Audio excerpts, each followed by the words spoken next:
Good morning, and my name is Joanne, and I'm your reader for this morning of the story. The story right here, I think you can see the crown. I'm reading chapter 17 called The Kingdom's Fall. We're very grateful to HarperCollins Christian Publishing, for permission to read these stories to you. They're valuable, they're important, and they're interesting too. The Kingdom's Fall, chapter 17. Manasseh was 12 years old when he became king, and he reigned in Jerusalem 55 years. His mother's name was Hephzibah. He did evil in the eyes of the Lord, following the detestable practices of the nations the Lord had driven out before the Israelites. He rebuilt the high places his father Hezekiah had destroyed. He also erected altars to Baal and made an Asherah pole, as Ahab, king of Israel, had done.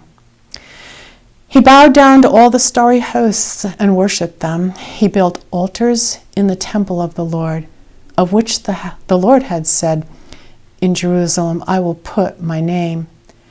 In the two courts of the temple of the Lord, he built altars to all the starry hosts. He sacrificed his own son in the fire, practiced divination, sought omens, and consulted mediums and spiritists.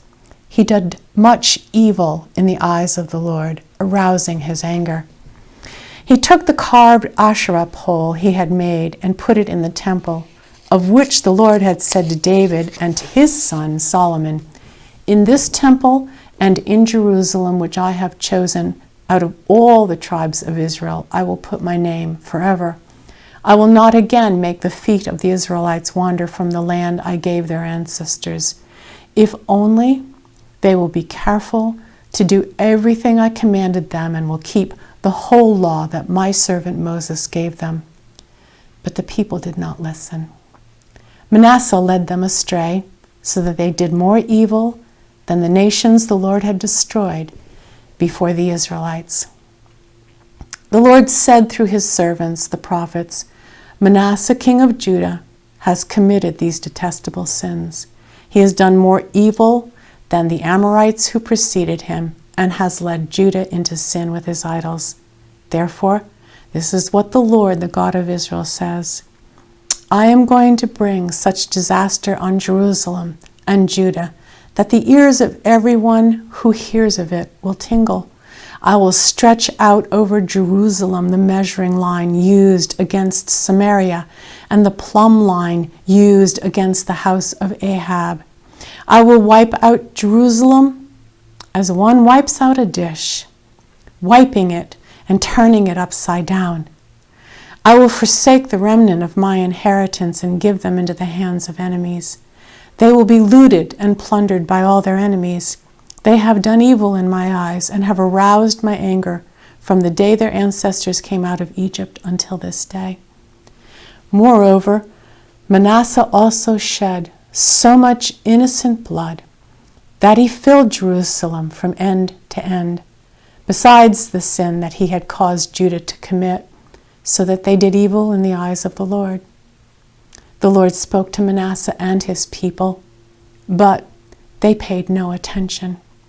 So the Lord brought against them the army commanders of the king of Assyria, who took Manasseh prisoner, put a hook in his nose, bound him with bronze shackles, and took him to Babylon. In his distress, he sought the favor of the Lord his God and humbled himself greatly before the God of his ancestors. And when he prayed to him, the Lord was moved by his entreaty and listened to his plea. So he brought him back to Jerusalem and to his kingdom. Then Manasseh knew that the Lord is God. Any feelings of new hope and promise aroused by Manasseh's repentance were suppressed when his son Amon became king following Manasseh's death. Amon was 22 years old when he became king, and he reigned in Jerusalem 2 years. He did evil in the eyes of the Lord as his father Manasseh had done. Amon worshipped and offered sacrifices to all the idols Manasseh had made. But, unlike his father Manasseh, he did not humble himself before the Lord. Amon increased his guilt. Amon's officials conspired against him and assassinated him in his palace. Then the people of the land killed all who had plotted against King Amon, and they made Josiah his son king in his place. Amon's son Josiah was only 8 years old when he began to reign. Josiah reigned with success, even distinction, for 31 years of spiritual renewal and reform. During his reign, the ancient book of the law of Moses was discovered after Josiah had ordered the run-down temple to be repaired, and Josiah followed its prescriptions zealously. He put his heart and soul into rediscovering for all the people God's way of living. But as a result of a fateful political decision, he died in battle against Pharaoh Necho of Egypt in 609 BC. The old pattern of father not like son continued, and Josiah's son Jehoahaz was pathetic as king, lasting only 3 months. Next came Jehoiakim, who was no better. Jehoiakim was 25 years old when he became king, and he reigned in Jerusalem 11 years. And he did evil in the eyes of the Lord, just as his predecessors had done. During Jehoiakim's reign, Nebuchadnezzar, king of Babylon, invaded the land, and Jehoiakim became his vassal for 3 years. But then he turned against Nebuchadnezzar and rebelled. The Lord sent Babylonian, Aramean, Moabite, and Ammonite raiders against him to destroy Judah, in accordance with the word of the Lord proclaimed by his servants the prophets. Jehoiakim rested with his ancestors, and Jehoiakim, his son, succeeded him as king. Jehoiakim was 18 years old when he became king, and he reigned in Jerusalem 3 months. His mother's name was Nehushta, daughter of Elnathan. She was from Jerusalem. He did evil in the eyes of the Lord, just as his father had done. At that time, the officers of Nebuchadnezzar, king of Babylon, advanced on Jerusalem and laid siege to it. And Nebuchadnezzar himself came up to the city while his officers were besieging it. Jehoiakim, king of Judah, his mother, his attendants, his nobles, and his officials all surrendered to him. In the 8th year of the reign of the king of Babylon, he took Jehoiakim prisoner. As the Lord had declared, Nebuchadnezzar removed the treasures from the temple of the Lord and from the royal palace, and cut up the gold articles that Solomon, king of Israel, had made for the temple of the Lord. He carried all Jerusalem into exile, all the officers and fighting men, and all the skilled workers and artisans, a total of 10,000. Only the poorest people of the land were left. Nebuchadnezzar took Jehoiakim captive to Babylon. He also took from Jerusalem to Babylon the king's mother, his wives, his officials, and the prominent people of the land. The king of Babylon also deported to Babylon the entire force of 7,000 fighting men, strong and fit for war, and 1,000 skilled workers and artisans. He made Mattaniah, Jehoiakim's uncle, king in his place, and changed his name to Zedekiah. God allowed the powerful king Nebuchadnezzar to begin crushing Jerusalem, Judah's last stronghold of promise and hope. Under Nebuchadnezzar's order, a second larger group of Israelites was deported to Babylon in 597 BC. Among them was a young priest named Ezekiel, a man of keen intellect, immense literary giftedness, and spiritual insight. Ezekiel relayed to his fellow exiles the stern message of God's judgment. Jerusalem was still standing, but it was the beginning of the end. In a vision, Ezekiel received his marching orders and his prophetic message: unbelief leads to doom. He writes, "In my 30th year, in the 4th month, on the 5th day, while I was among the exiles by the Kebar River, the heavens were opened, and I saw visions of God. I looked, and I saw a windstorm coming out of the north, an immense cloud with flashing lightning and surrounded by brilliant light. The center of the fire looked like glowing metal, and in that fire was what looked like 4 living creatures. In appearance, their form was human, but each of them had 4 faces and 4 wings. Spread out above the heads of the living creatures was what looked something like a vault, sparkling like crystal and awesome. Under the vault, their wings were stretched out one toward the other, and each had 2 wings covering its body. When the creatures moved, I heard the sound of their wings like the roar of rushing waters, like the voice of the Almighty, like the tumult of an army. When they stood still, they lowered their wings. Then there came a voice from above the vault over their heads as they stood with lowered wings. Above the vault over their heads was what looked like a throne of lapis lazuli, and high above on the throne was a figure like that of a man. I saw that from what appeared to be his waist up, he looked like glowing metal, as if full of fire, and that from there down he looked like fire, and brilliant light surrounded him.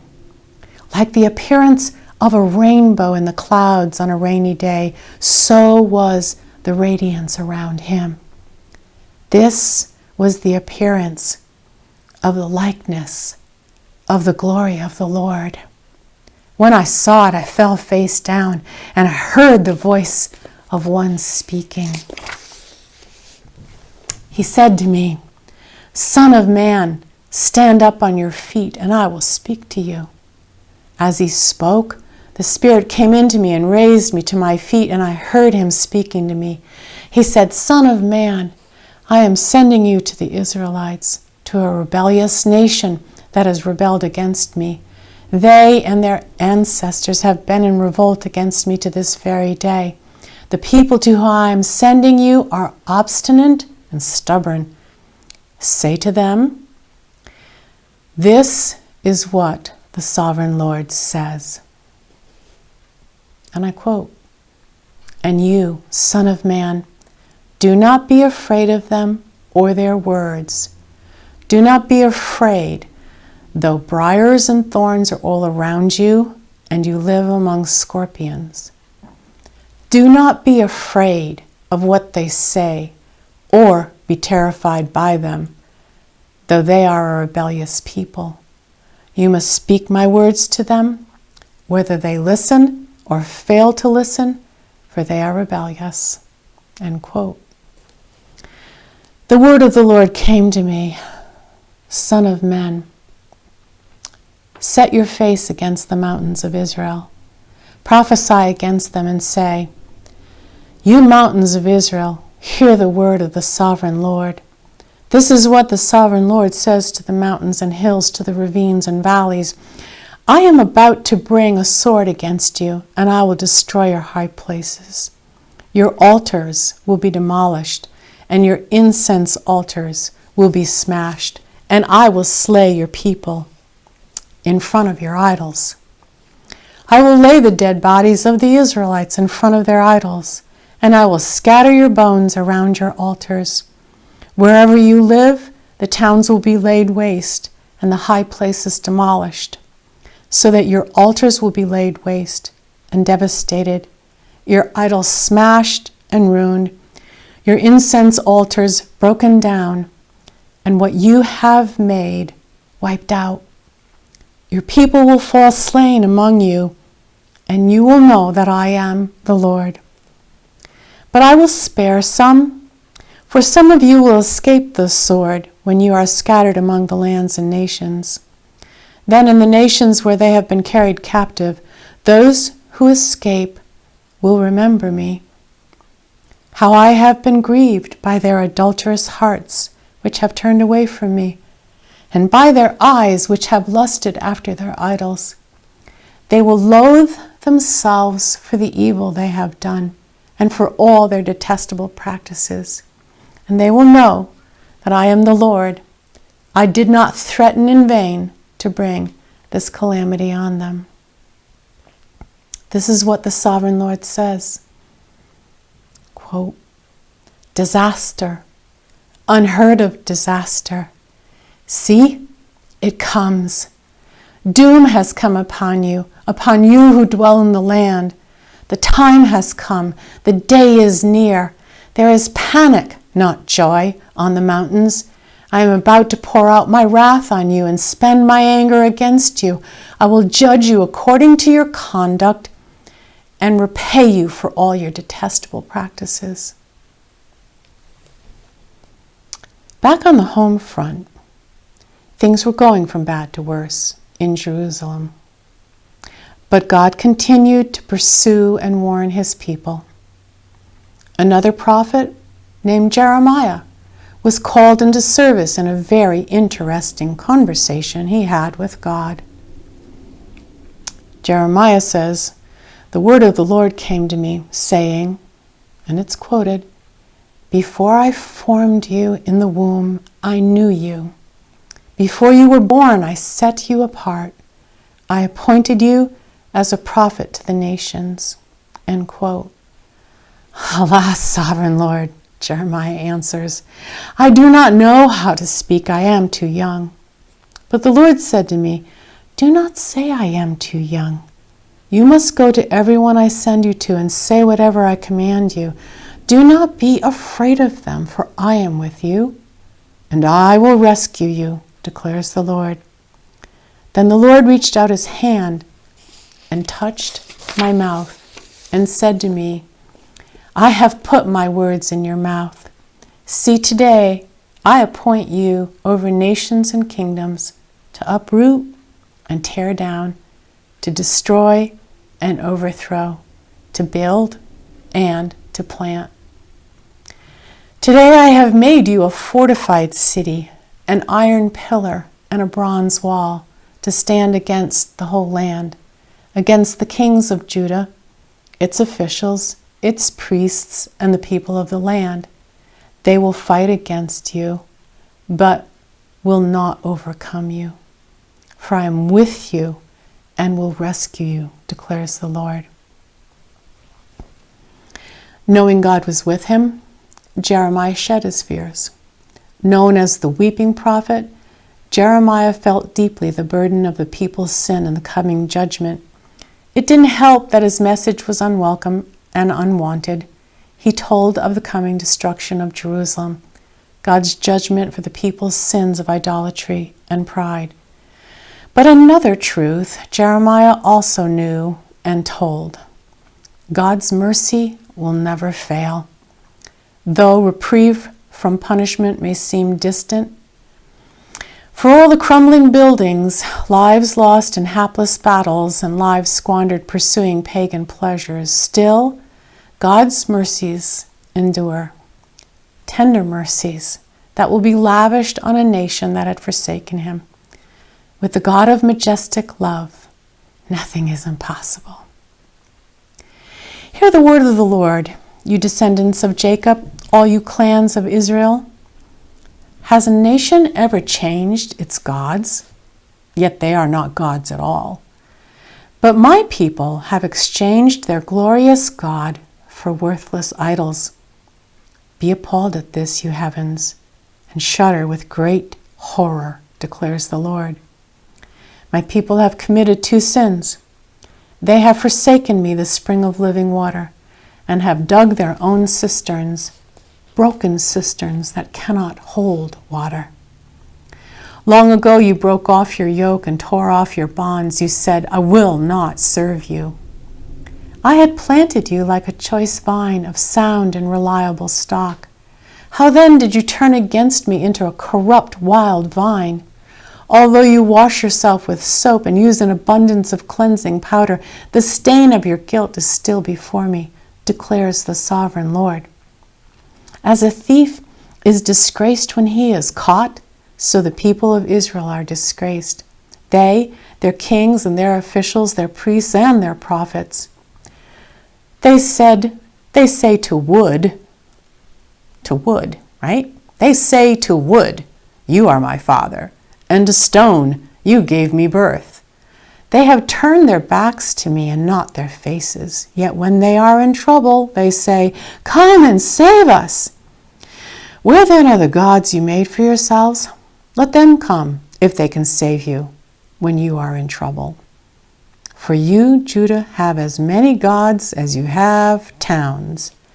Announce in Judah and proclaim in Jerusalem and say, sound the trumpet throughout the land. Cry aloud and say, gather together. Let us flee to the fortified cities. Raise the signal to go to Zion. Flee for safety without delay, for I am bringing disaster from the north, even terrible destruction. A lion has come out of his lair. A destroyer of nations has set out. He has left his place to lay waste your land. Your towns will lie in ruins without inhabitant. So put on sackcloth, lament and wail, for the fierce anger of the Lord has not turned away from us. Go up and down the streets of Jerusalem, look around and consider, search through her squares. If you can find but one person who deals honestly and seeks the truth, I will forgive this city. If you do not listen, I will weep in secret because of your pride. My eyes will weep bitterly, overflowing with tears, because the Lord's flock will be taken captive. Say to the king and to the queen mother, come down from your thrones, for your glorious crowns will fall from your heads. The cities in the Negev will be shut up, and there will be no one to open them. All Judah will be carried into exile, carried completely away. The words of Jeremiah were clear, but the kings who followed Josiah refused to listen. They grew increasingly brash, ignoring the prophet's warnings and wisdom. Their tactics of duplicity and greed were destined to fail. Finally, Judah's kings had to face Babylon's full military muscle, rock hard and set to kill. The Lord, the God of their ancestors, sent word to them through his messengers again and again, because he had pity on his people and on his dwelling place.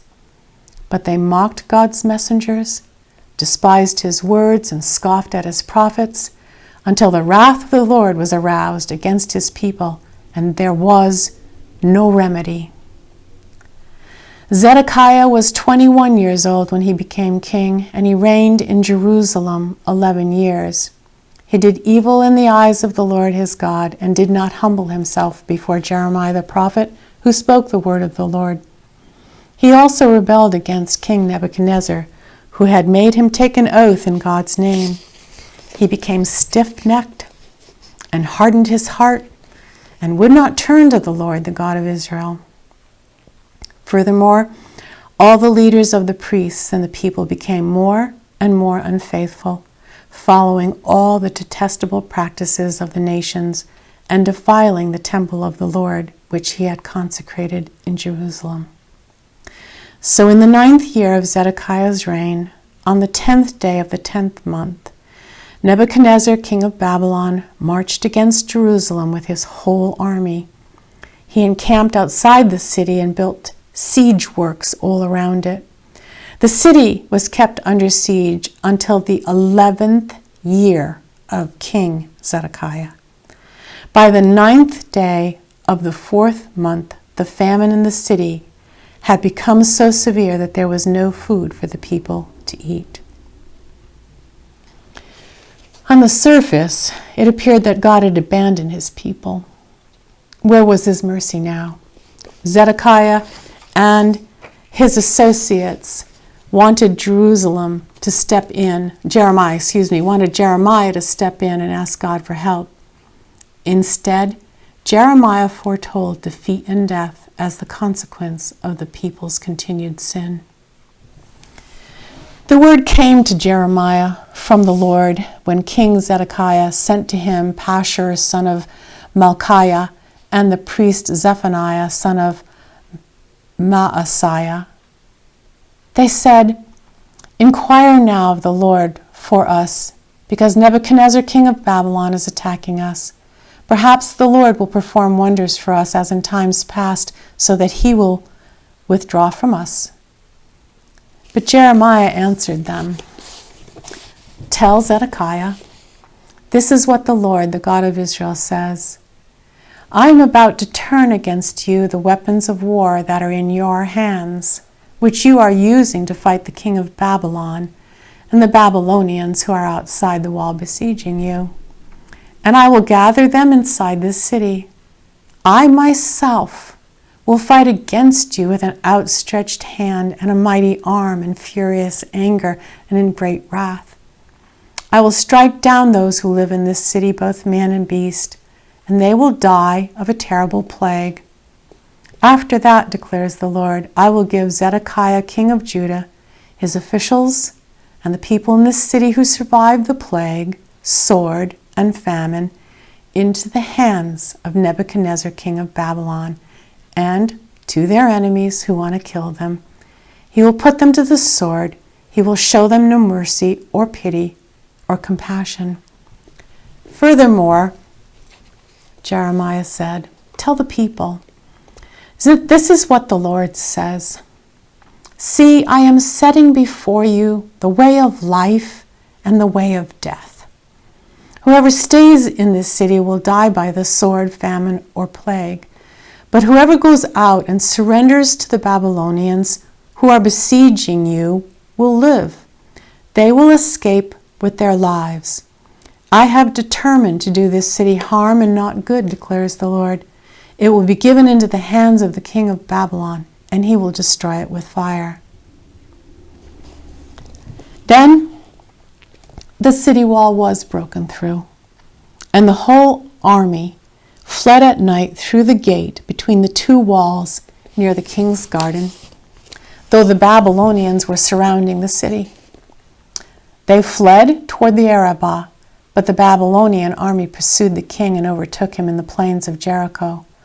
All his soldiers were separated from him and scattered, and he was captured. He was taken to the king of Babylon at Riblah, where sentence was pronounced on him. They killed the sons of Zedekiah before his eyes. Then they put out his eyes, bound him with bronze shackles, and took him to Babylon. On the 7th day of the 5th month, in the 19th year of Nebuchadnezzar, king of Babylon, Nebuzaradan, commander of the imperial guard, an official of the king of Babylon, came to Jerusalem. He set fire to the temple of the Lord, the royal palace, and all the houses of Jerusalem. Every important building he burned down. The whole Babylonian army, under the commander of the imperial guard, broke down the walls around Jerusalem. Nebuzaradan, the commander of the guard, carried into exile the people who remained in the city, along with the rest of the populace and those who had deserted to the king of Babylon. But the commander left behind some of the poorest people of the land to work the vineyards and fields. So Judah went into captivity away from her land. Jerusalem had fallen, but the prophet Jeremiah was not deported. Rather, Nebuchadnezzar advised him to reside with the region's new governor, Gedaliah. Shortly thereafter, Gedaliah was assassinated. Many of the Jews still in Judah, afraid of Babylon's reprisal, fled to Egypt and forced Jeremiah to go with them. Jewish tradition says Jeremiah was stoned to death while living in Egypt. But Jeremiah's heart was always in the holy city of his homeland, once busy with trade and prayer, now empty and still. Jeremiah wept bitterly for his people. How deserted lies the city, once so full of people. How like a widow is she, who once was great among the nations. She who was queen among the provinces has now become a slave. Bitterly she weeps at night, tears are on her cheeks. Among all her lovers there is no one to comfort her. All her friends have betrayed her, they have become her enemies. After affliction and harsh labor, Judah has gone into exile. She dwells among the nations, she finds no resting place.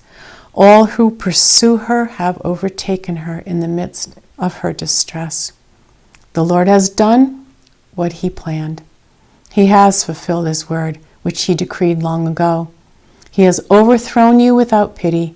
He has let the enemy gloat over you. He has exalted the horn of your foes. Yet this I call to mind, and therefore I have hope. Because of the Lord's great love, we are not consumed, for his compassions never fail. They are new every morning. Great is your faithfulness. I say to myself, the Lord is my portion, therefore I will wait for him. The Lord is good to those whose hope is in him, to the one who seeks him. It is good to wait quietly for the salvation of the Lord. Remember, Lord, what has happened to us. Look and see our disgrace. Joy is gone from our hearts. Our dancing has turned into mourning. The crown has fallen from our heads. Woe to us, for we have sinned. You, Lord, reign forever. Your throne endures from generation to generation. Why do you always forget us? Why do you forsake us so long? Restore us to yourself, Lord, that we may return. Renew our days as of old. Though Jeremiah was faced with sorrow and tragedy, he trusted in God's mercies, as did Ezekiel. Before Jerusalem fell to the Babylonians, the prophet Ezekiel warned the people of the destruction that was to come. And yet, once Ezekiel and his fellow exiles in Babylon received the news that Jerusalem had fallen, his message turned to hope. Although the people had turned their backs on God, they would again receive an abundance of undeserved grace and mercy. This is what he said. Therefore say to the Israelites, this is what the sovereign Lord says. It is not for your sake, people of Israel, that I am going to do these things, but for the sake of my holy name, which you have profaned among the nations where you have gone. I will show the holiness of my great name, which has been profaned among the nations, the name you have profaned among them. Then the nations will know that I am the Lord, declares the sovereign Lord, when I am proved holy through you before their eyes. For I will take you out of the nations. I will gather you from all the countries and bring you back into your own land. I will sprinkle clean water on you, and you will be clean. I will cleanse you from all your impurities and from all your idols. I will give you a new heart and put a new spirit in you. I will remove from you your heart of stone and give you a heart of flesh. And I will put my spirit in you and move you to follow my decrees and be careful to keep my laws. Then you will live in the land I gave your ancestors. You will be my people, and I will be your God. This is what the sovereign Lord says. On the day I cleanse you from all your sins, I will resettle your towns, and the ruins will be rebuilt. The desolate land will be cultivated instead of lying desolate in the sight of all who pass through it. They will say, this land that was laid waste has become like the Garden of Eden. The cities that were lying in ruins, desolate and destroyed, are now fortified and inhabited. Then the nations around you that remain will know that I, the Lord, have rebuilt what was destroyed and have replanted what was desolate. I, the Lord, have spoken, and I will do it. The hand of the Lord was on me, and he brought me out by the Spirit of the Lord and set me in the middle of a valley. It was full of bones. He led me back and forth among them, and I saw a great many bones on the floor of the valley, bones that were very dry. He asked me, "Son of man, can these bones live?" I said, "Sovereign Lord, you alone know." Then he said to me, "Prophesy to these bones and say to them, 'Dry bones, hear the word of the Lord. This is what the Sovereign Lord says to these bones. I will make breath enter you, and you will come to life. I will attach tendons to you and make flesh come upon you and cover you with skin. I will put breath in you, and you will come to life. Then you will know that I am the Lord." So I prophesied as I was commanded.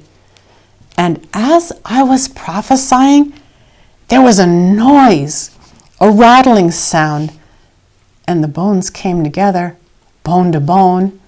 I looked, and tendons and flesh appeared on them, and skin covered them, but there was no breath in them. Then he said to me, "Prophesy to the breath. Prophesy, Son of Man, and say to it, 'This is what the Sovereign Lord says. Come, breath, from the four winds, and breathe into these slain that they may live.' So I prophesied as he commanded me, and breath entered them. They came to life and stood up on their feet, a vast army. Then he said to me, 'Son of man, these bones are the people of Israel. They say our bones are dried up and our hope is gone. We are cut off. Therefore prophesy and say to them, 'This is what the Sovereign Lord says. My people, I am going to open your graves and bring you up from them. I will bring you back to the land of Israel. Then you, my people, will know that I am the Lord. When I open your graves and bring you up from them, I will put my spirit in you and you will live, and I will settle you in your own land. Then you will know that I, the Lord, have spoken, and I have done it, declares the Lord.'"